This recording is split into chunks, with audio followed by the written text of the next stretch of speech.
everyone, and welcome to another episode of Mishti Talk. Today we're at the beautiful venue of Hyatt Regency, Darling Harbour in Sydney, Australia. And with me, I don't need an introduction for her, I'm with Ginny. Hi everyone, we're at one of my favourite venues in Sydney. It has a gorgeous rooftop bar called Zephyr. Absolutely stunning views. Have you been? Mm-hmm. The cocktails there are absolutely to die for. They are sensational. Not just the presentation, but the taste as well. Absolutely. We're going to be indulging ourselves a little bit later, Mm-hmm. but before that, we'll be attending a gorgeous wedding this evening. I'm so excited. Yes, I love weddings.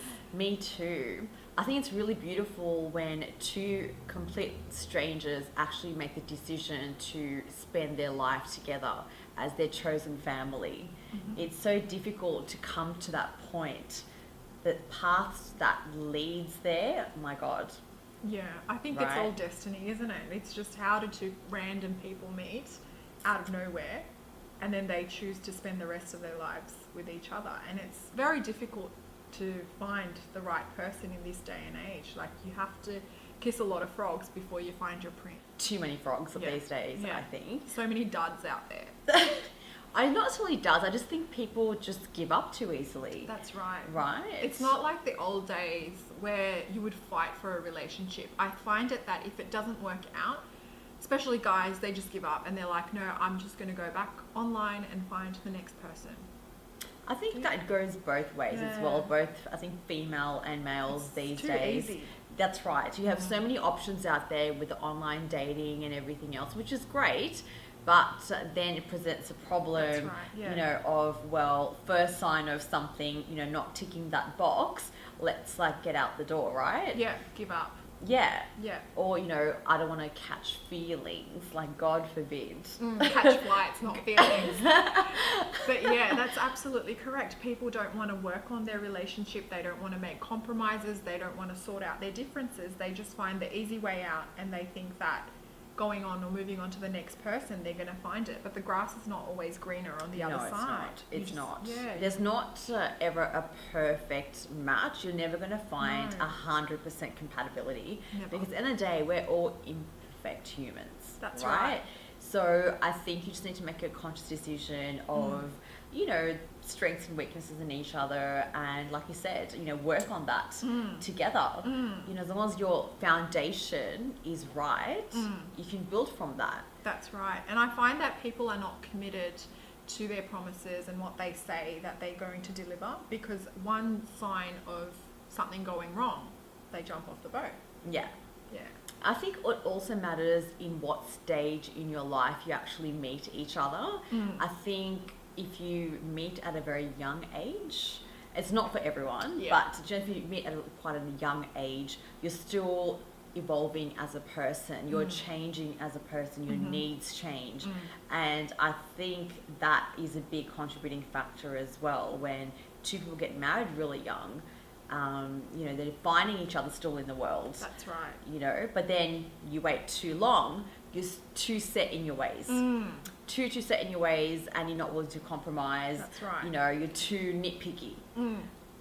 Like you said. Yeah, and so it's very difficult to change a person the older you get, because younger people are obviously easily moldable. You can make them the way you want them to be. But having said that, you should not try to change a person at all. Like, you obviously met each other because you liked each other in the first place. Absolutely. Yeah. I think it's about changing each other as such. Like you said, it's more about finding a happy medium. That's right. And between you grow each together, other. That's right. It's you about grow growing together, having that happy medium, and I think that's what's important. I think each person brings something different to the table. Exactly. And you should learn from each other. Exactly. You're right. Yeah. Because everyone has their strengths and everyone has their flaws, and it doesn't mean just because this person has so many flaws, you should just not work on it. Yeah, definitely. Yeah. So communication is the key. And I think that goes without saying. And a lot of, I guess, experts or even, articles and things like that go on about that. But I was actually a pretty horrible communicator.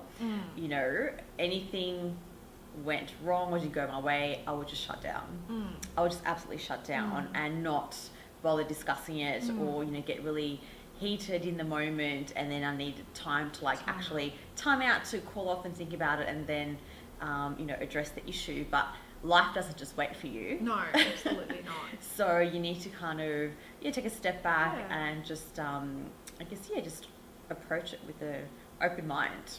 And like you said, communication is the key. However, people have different personalities. Like you said, of course. You want to avoid conflict. Conflict is, I think, unavoidable, but how you manage conflict. That's exactly right. How you manage conflict. I think that's important.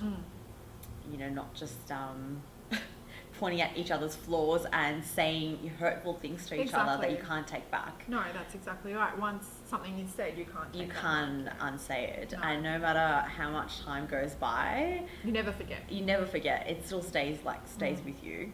It's how you manage conflict in a relationship is going to really make or break most relationships, and how you move forward from there. Yeah. So once you say really hurtful things to each other, really hit below the belt, you can recover from that, but I think a piece of you never forgets. No, that's right. And that's hard. And the next time you're fighting, then that compounds. It compounds on that. So, you've got to always think before you speak, otherwise it's difficult in the heat of the moment, especially when I guess so much has happened. I'm sure a lot of couples can relate to that. But again, like I said, that's something that you both need to work on together. Especially when the honeymoon phase is over. Right? That's when you choose to consciously, I guess, work towards having a future together. The common goal, which is having a future together. That's right. Because I think people just give up too easily after the honeymoon period is over, because like you said, a relationship's not a bed of roses and champagne the whole time. There is going to be fights. What kind of bed of roses and champagne? It's okay once in a while, but no relationship is perfect. No, absolutely not. But that's what's so beautiful about it. Right? That's what keeps it interesting. Yeah, because it's imperfect. And you need to fight to be able to grow. It's not like fights are bad. I think fights do make you stronger, as long as you come back together and don't betray or jump ship from the other person. Yeah, absolutely. Unless obviously there's certain issues, whether it's infidelity or I'm talking about serious issues, that come into play. But other than that, but you don't leave otherwise. But just conflict, on its own. I think you can't just shut the other person out and just be like, I'll deal with it when I'm ready to deal with it. That's very immature. It doesn't work. No, it's very, very childish and very immature. Yeah. And people think that, okay, after the honeymoon period's over, or after they can't tolerate the other person, they're going to go back and they're going to find someone new, right?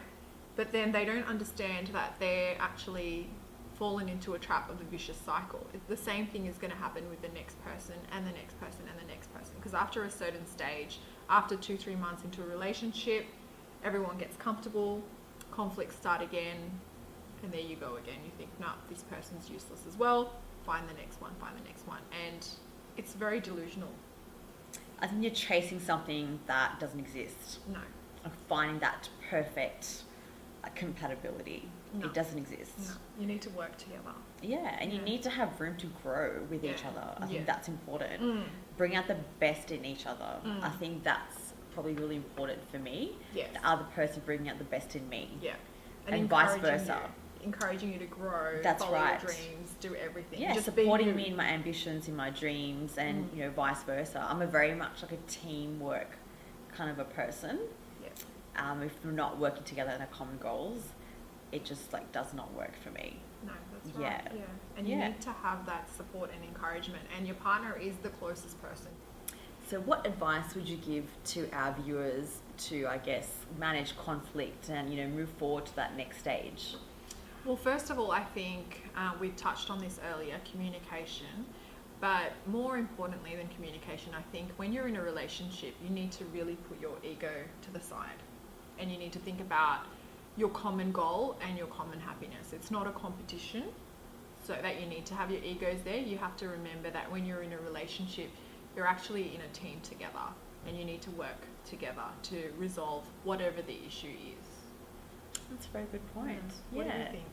Yeah, I think definitely communication is very, very big key factor. And I think, like I mentioned before, if you're having an issue, don't just think you can just park it to the side and come back to it, when it suits you, because the other person, might be hurting, in that stage. And a lot of damage can be done even when things are not said or like left, I guess, unattended, or the situation unattended, because it just shows that you have no care factor for that person or their feelings.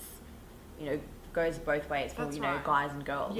That they're not important enough or they're not a priority in your life. Yeah.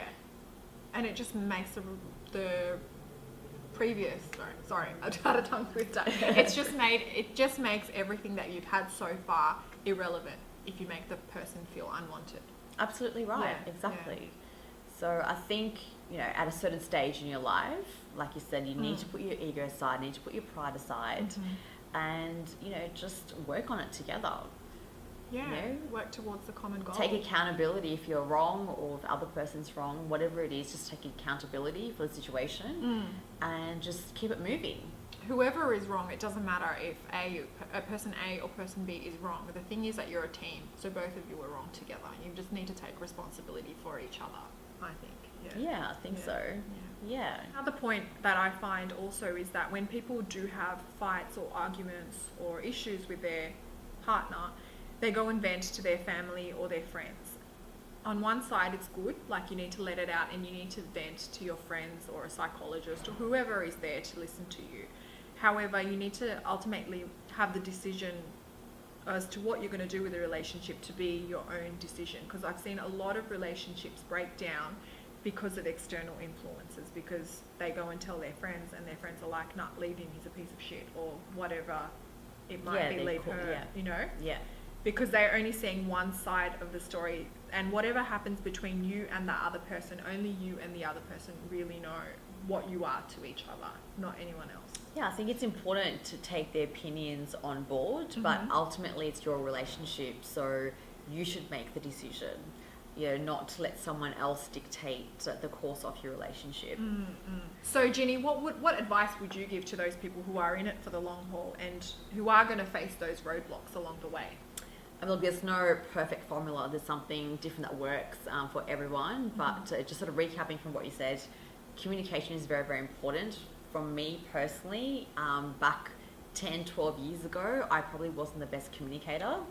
If there was a conflict, I'll be that person that just switches off my phone or not answers calls or text, and whether it's like a week or two and whatnot. And then when I'm good and ready, I'll get back to that person. But the damage had already been done. So as you sort of grow as a person, I think the way that I manage conflict is a lot better than what I used to before.